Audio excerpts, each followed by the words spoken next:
నమస్తే welcome to #you నేను మీ Rajesh. So మనం పాకిస్తాన్ ఇండియాకు సంబంధించినటువంటి వ్యవహారాన్ని రెండు దేశాల మధ్య ఉద్రిక్తతలను ఆఖరకు అమెరికా ఇన్వాల్వ్మెంట్ సీజ్ ఫైర్ ఇక్కడ దాకా మనం వరుసగా మాట్లాడుతూనే వస్తున్నాం. సో ఇట్లాంటి సందర్భాల్లో ఏవేవో కుట్రలు ఏవేవో కుతంత్రాలు అంటే ప్రపంచం ముందు పాకిస్తాన్ పరువు పోకుండా చూసుకునేందుకు వాళ్ళు పడినటువంటి తిప్పలు యాతన నానా అని చెప్పుకోవాలి. ఓ రకంగా చెప్పాలంటే అక్కడ ఉన్నటువంటి పాకిస్తాన్ దేశస్తులు పాకిస్తాన్ మీడియా పెద్ద ఎత్తున భారత్ని ఏదో చేసేసినట్టుగా వాళ్ళు ఏదో యుద్ధం చేసి గెలిచేసినటువంటి వీరుల్లాగా ప్రొజెక్ట్ చేసుకునే పనిలో బిజీగా ఉన్నారు గత 2 రోజుల నుంచి చూసుకుంటే. మరొక అంశం ఏంటంటే కీలకమైనటువంటి పరిణామం రఫేల్ని కూల్చేశామని లేదంటే S-400 ఏదైతే సుదర్శన్ చక్రగా మనం చెప్పుకుంటామో దాన్ని కూడా వాళ్ళు ఏదో డిస్ట్రాయ్ చేసినట్టుగా పెద్ద ఎత్తున ప్రచారం చేసుకున్నటువంటి దాంట్లో మన ఆర్మీ క్లారిటీ ఇచ్చింది, ఖండించింది.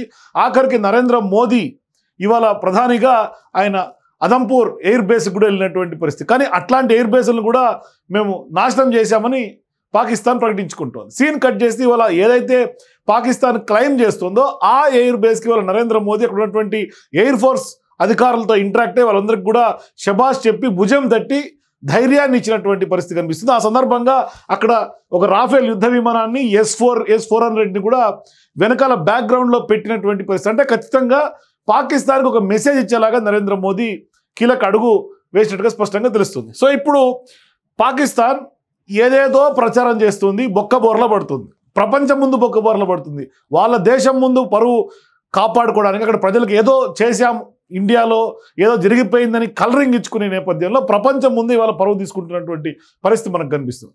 ఇక్కడ నేను ఎందుకు పాక్ దొరికిపోయింది అంటానంటే ఈయన అక్కడ ఉన్నటువంటి ఆర్మీకి సంబంధించినటువంటి సీనియర్ అధికారి. నేను అసలు స్టోరీ ఎక్కడ మొదలవుతుందంటే సో 11వ తారీఖు ప్రెస్ మీట్లో ఆర్మీ అధికారులు, ఎయిర్ ఫోర్స్ అధికారులు అట్లాగే నేవీకి సంబంధించినటువంటి అధికారులు కొంత మన ప్రెస్ కాన్ఫరెన్స్ నిర్వహించినటువంటి పరిస్థితి. సో ఆ ప్రెస్ కాన్ఫరెన్స్లో ఎవరెవరు పార్టిసిపేట్ చేశారంటే ప్రధానంగా ఎయిర్ ఫోర్స్కి చెందినటువంటి అధికారులు అట్లాగే ఎయిర్ మార్షల్గా ఔరంగజేబ్ అహ్మద్ కనిపిస్తున్నటువంటి పరిస్థితులు మనకు కనిపిస్తాయి. అయితే అట్లాగే ISPR director general lieutenant general Ahmed Sharif చౌదరీలు కూడా ఆ ప్రెస్ మీట్లో పార్టిసిపేట్ చేశారు. సో ఇప్పుడు ఇక్కడ మనకు కనిపించే వ్యక్తి, ఈ ఫోటోలో ఉన్నటువంటి వ్యక్తి Pakistan navy operation chief vice అడ్మిరల్గా ఉన్నటువంటి రాజా రఫ్ నవాజ్. ఈయన ప్రెస్ కాన్ఫరెన్స్లో ఏదో చెప్పబోయి తమ విజయాలను పెద్ద ఎత్తున కొనియాడే పరిస్థితికి కనిపించింది. మరోవైపు విదేశీ మీడియా ముందు దేశీయ మీడియా ముందు ఏదో చేశామని చెప్పుకునే ప్రయత్నం అక్కడ ఉన్నటువంటి ఆర్మీ అధికారులందరూ చెప్పారు. దాదాపుగా 2 గంటల పాటు ప్రెస్ మీట్ నిర్వహించారు, ఏదో చేశామని కలరింగ్ ఇచ్చారు. సీన్ కట్ చేస్తే వైస్ అడ్మిరల్ రాజా రబ్ నవాబ్ మాట్లాడుతున్నటువంటి పరిస్థితులు కూడా మనకి కనిపించే పెద్ద ఎత్తున ఆ వీడియో క్లిప్స్ కూడా వైరల్గా మారినాయి.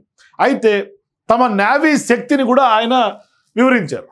సో ఇప్పుడు 11 మే ప్రెస్ కాన్ఫరెన్స్ సంబంధించినటువంటి వీడియోలను చూస్తే పెద్ద ఎత్తున సోషల్ మీడియాలో వైరల్గా మారింది.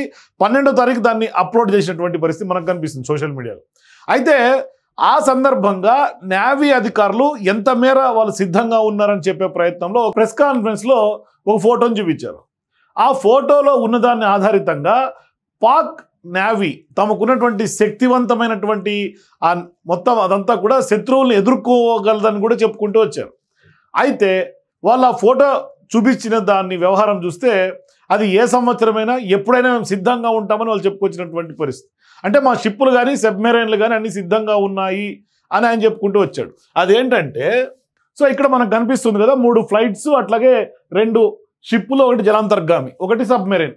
వాళ్ళు ఇచ్చినటువంటి ప్రజెంటేషన్ ఇది, ఆయన చీఫ్ అడ్మిరల్ ఇచ్చినటువంటి వీడియో. సో ఇక్కడ ఒక ఎయిర్ క్రాఫ్ట్ క్యారియర్ 400 నాటికల్ మైల్స్లోకి వస్తే మా పని సులభం అవుతుంది అంటూ కూడా వాళ్ళు చెప్పుకుంటూ వచ్చారు. సముద్రం నుంచి ఏదైనా తమ మీదకి చర్యకు వస్తే మేము గట్టిగా సమాధానం ఇస్తామని ఆ ప్రెస్ కాన్ఫరెన్స్ సందర్భంగా చెప్పారు.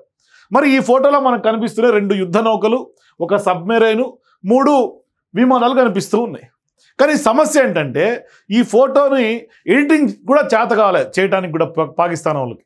అంటే ఎడిటింగ్ అంటే అబద్ధం చెప్పిన అతిక్రమణ ఉండాలంటారు కదా, అట్లా వీళ్ళు చూపించినటువంటి ఫోటో స్పష్టంగా ఎడిటింగ్ కూడా సాధ్యం కాలే వాళ్ళకి. దీన్ని అసలైనటువంటి ఫోటో కూడా చూపిస్తాం మీకు. అసలైనటువంటి ఫోటో ఇది, అసలు ఫోటో ఇది ఎప్పుడుది యాక్చువల్గా డేట్ 2023కు సంబంధించినటువంటి డేట్. ఇందులో 3 యుద్ధ నౌకలు, 3 ఫైటర్ జెట్ అంటే 3 ఫ్లైట్లు ఉన్నటువంటి పరిస్థితి. ఇది కూడా పాకిస్తాన్ ఆర్మీకి సంబంధించిందే, పాక్ నేవీకి సంబంధించినటువంటి ఫోటోనే. ఈ ఫోటోలో ఎక్కడ సబ్మెరైన్ కూడా లేదు. సో 2 షిప్పులు ఉన్నాయి, 3 విమానాలు ఉన్నాయి, ఇంకొక షిప్ కూడా ఉంది. ఇవన్నీ కూడా నేవీకి సంబంధించినటువంటి క్యారెట్స్. ఇక్కడ నేను చూపిస్తున్న దగ్గర ఇక్కడ సబ్మెరైన్ లేదు.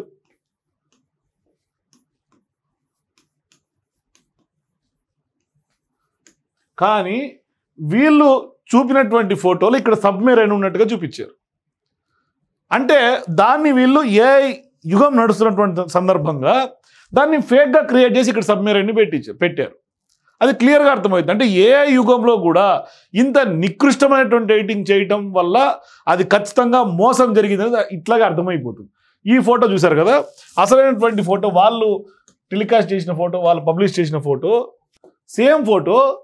మనకి ఇది ఎప్పుడుది? ఇది యాక్చువల్గా 2023కు సంబంధించింది. ఆ రోజు డిసెంబర్ 29, 2023 6:51 ఈ ఫోటో అప్లోడ్ అయింది. ఇది అప్పట్లో ట్వీట్స్ వచ్చినాయి, చాలా న్యూస్ ఛానల్స్లో, న్యూస్ పేపర్స్లో కథనాలు వచ్చినాయి. ఇది Pakistan navy fleet annual efficiency competition period held at Karachi. ఇది వాళ్ళ సంవత్సరం నేవీ ఇచ్చే పీరియడ్కి సంబంధించినటువంటి ఫోటో. ఇది కరాచీలో వాళ్ళు అప్పుడు నేవీ ఫ్లీట్లో తీసినటువంటి ఫోటో. ఇక్కడ కూడా 3 షిప్పులు 3 ఫ్లైట్లు, ఇదే ఫోటో. ఇక్కడ వీళ్ళు ఏం చేశారంటే ఈ ఫ్లైట్ని తీసి ఇక్కడ సబ్మెరైన్ని పెట్టి ఎడిటింగ్ చేశారు. ఆ ఎడిటింగ్ కూడా చేతగాలే. మన పాకిస్తాన్ నేవీ ఆర్మీ అధికారులకి ఎడిటింగ్ కూడా చేతగాలే. కరెక్ట్గా ఇక్కడ ఉన్నటువంటి షిప్ను అట్లా తీసేసి దాని బదులు సబ్మెరైన్ని పెట్టారు. సో ఇప్పుడు నేవీ చీఫ్ పాకిస్తాన్కి సంబంధించినటువంటి అడ్మిరల్ పెద్ద ఎత్తున వాళ్ళు లక్ష్యాలను పెట్టుకుని ఆ లక్ష్యాలను ఊరుకోరు పొగుడుకోవటం, ఇక్కడ ఎడిటింగ్ కూడా చేతగాలే. కానీ సబ్మెరైన్ అక్కడ లేనే లేదు. అదే ఫోటోని ప్రెస్ కాన్ఫరెన్స్లో ఒక ఫేక్ ఫోటోని ప్రొజెక్ట్ చేసినటువంటి పరిస్థితి. మరి ఇప్పుడు భారత్ సైన్యం ప్రెస్ కాన్ఫరెన్స్ని ఎలా నిర్వహిస్తుందో చూసి వారు అక్కడ అదే ఫార్మేట్లో చేయాలని ఒక ప్రయత్నం చేశారు. బెడిసి కొట్టింది, దొరికిపోయారు. ఇవాళ ప్రపంచం ముందు పరువు పోయి సిగ్గుతో తలదించుకునే పరిస్థితి కనిపిస్తుంది పాక్ ఆర్మీకి. కానీ వాళ్ళ దగ్గర డేటా లేకపోవడంతో ఫోటోలు ఫేక్గా చూపించినవి, ఎడిట్ చేసినవి స్పష్టంగా అర్థమవుతుంది. సో ఇప్పుడు అసలైన ఫోటో మీకు చూపించిన మార్చికి సంబంధించినటువంటి 2023కు సంబంధించినటువంటి ఫోటో. ఇది అప్పట్లో చాలా న్యూస్ ఛానల్స్లో, వెబ్సైట్స్లో వచ్చినాయి. మీకు ఇంకా క్లియర్గా చెప్పాలంటే స్ట్రీట్ కామ్ బ్యూరో అనే ఎక్స్ హ్యాండిల్ నుంచి కూడా అప్పట్లో పోస్ట్ అయింది. అది కూడా మీకు నేను చూపించే ప్రయత్నం చేస్తాను. సో అదే ఫోటో మీకు నేవీ ఫ్లీట్కి సంబంధించింది. ది నేషన్ దాంట్లో కూడా అప్పట్లో ఆర్టికల్ కూడా వచ్చింది. సో అదే ఇందాక చెప్పినట్టుగా ఇది కూడా 3 షిప్పులు 3 ఫ్లైట్లు. కానీ ఇక్కడ ఇది క్లియర్గా చూడండి, దీన్ని తీసి సబ్మెరైన్ పెట్టి క్లియర్గా అర్థమవుతుంది.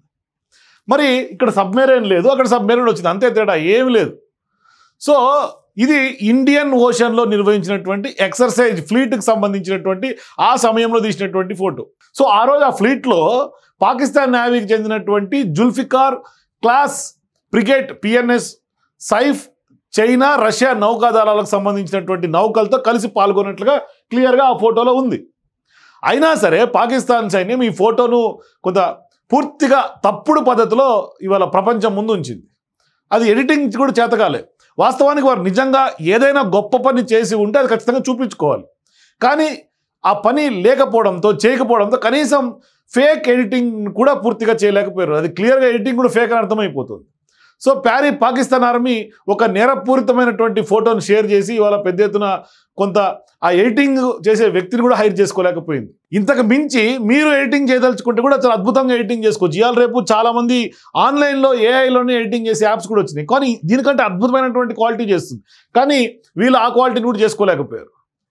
సో ఇట్లాంటి సందర్భాల్లో పాకిస్తాన్ ఆర్మీ చేసినటువంటి క్లియర్ ఫీట్ ఇది కూడా కరెక్ట్గా చేసుకోలేకపోయింది పాకిస్తాన్.